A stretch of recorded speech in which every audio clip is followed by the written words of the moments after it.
Hello friend, কেমন আছেন সবাই? আশা করি সবাই খুব খুব ভালো আছেন। আজকে এসে গেছি বেকিং ক্লাসে। আজকে এসে গেছি ব্ল্যাক ফরেস্ট কেক বানাতে। তো ব্ল্যাক ফরেস্ট কেক বানানোর জন্য এখানটায় যা যা লাগছে, তো এই ব্ল্যাক ফরেস্ট কেকটা এগ দিয়েও হতে পারে আর ভেজেও হতে পারে। তো ভেজ প্রথম দিন ট্রাই করে নিয়েছি, তাই ভাবলাম যে এগ দিয়ে ট্রাই করে নিই। তো এগ দিয়ে বানানোর জন্য প্রথমে একটা বিটার নিলাম।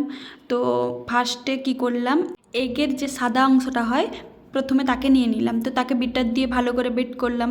এরপরে হলুদ অংশটাকে নিলাম, কারণ প্রথমে এইভাবে করলে তো এগের স্মেলটা এতটা আসে না। তো ভালো করে বিটার দিয়ে করে ফেলেছি।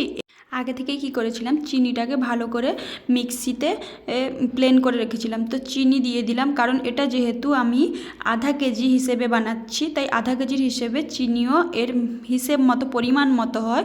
তো ওই পরিমাপের এটাতে আধাই চিনি নিয়েছি, কারণ 1 কেজি যদি আমি বানাতে দিই তার জন্য বেশি পরিমাণ লাগবে।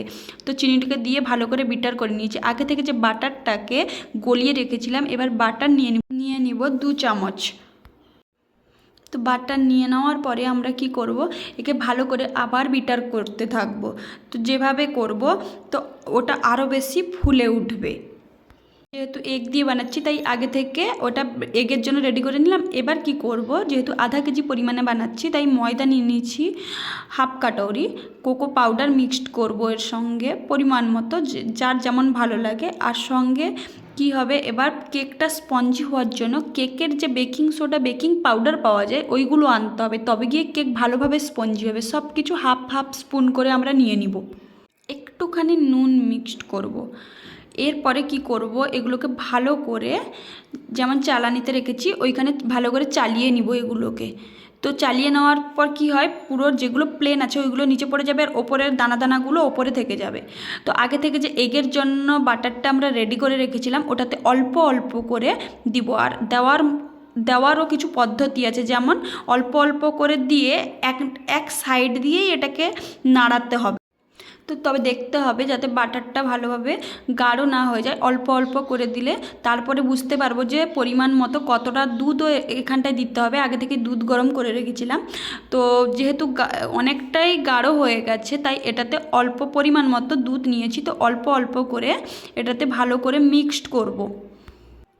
বাটারটাকে অনেকক্ষণ, বেশিক্ষণ নয়, যেহেতু একে আগে থেকে সব কিছু করে রেখেছি, যেহেতু একটু গাঢ় হয়ে গেছিলো, তাই বাটারটাতে অল্প একটু দুধ মিক্সড করলাম। আর বাটারটা দেখেছেন কতটা সুন্দর হয়েছে, বেশি টাইটও নয় আর বেশি পাতলাও হয়ে যায়নি। তো আগে থেকে যে কাটুরিটাতে অয়েল লাগিয়ে ময়দা হালকা হালকা করে পুরোটা লাগিয়ে রেখেছিলাম, তো ওখানে এই কেকটা পুরো 40 মিনিট আগে থেকে অল্প ফ্লেম করে রেখে দিয়েছিলাম। পুরো 40 মিনিট গ্যাসের ওভেনে যেহেতু বানিয়েছি, 40 মিনিট লাগবে। 40 মিনিট পরে ওভেন খুলে টুথপিক নিয়ে দেখলেই বোঝা যাবে। বেশিক্ষণ রাখলেও যেহেতু এটা কেকটা হাড় হয়ে যেতে পারে, তাই আমরা নামিয়ে নিয়েছি। নামিয়ে যেহেতু গরম আছে, তাই এরকম কেকটাকে ক্রিম লাগানোর জন্য চারপাশ অল্প অল্প চাকু দিয়ে কেটে সুতো দিয়ে টেনে দিলেই কেকটা সুন্দরভাবে লেয়ার লেয়ার এসে যাবে।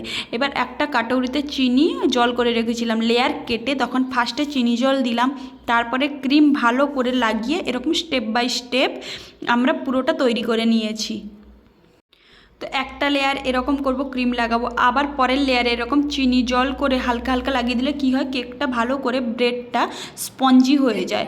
এবার ক্রিমের জন্য, যেহেতু ক্রিমের কালার আনার জন্য হালকা ফুড কালার, নীল কালারের লাগিয়ে নিয়েছি। তো লাগিয়ে নিয়ে দেখে নিলাম কতটা টাইট হয়েছে। এবার ডল কেক যেহেতু বানাচ্ছি, তাই উপরে ডল লাগিয়ে দিলাম, নিচে পুরো ধীরে ধীরে ক্রিমের ফুল বানাতে থাকলাম। যেহেতু আমরা 3 জনে একসঙ্গেই শিখতে গেছিলাম, তাই 3 জনে পুরোটা অল্প অল্প করে সবাই মিলে এক হাতে করে নিলাম। কেকটা কি দারুণ হয়েছে না?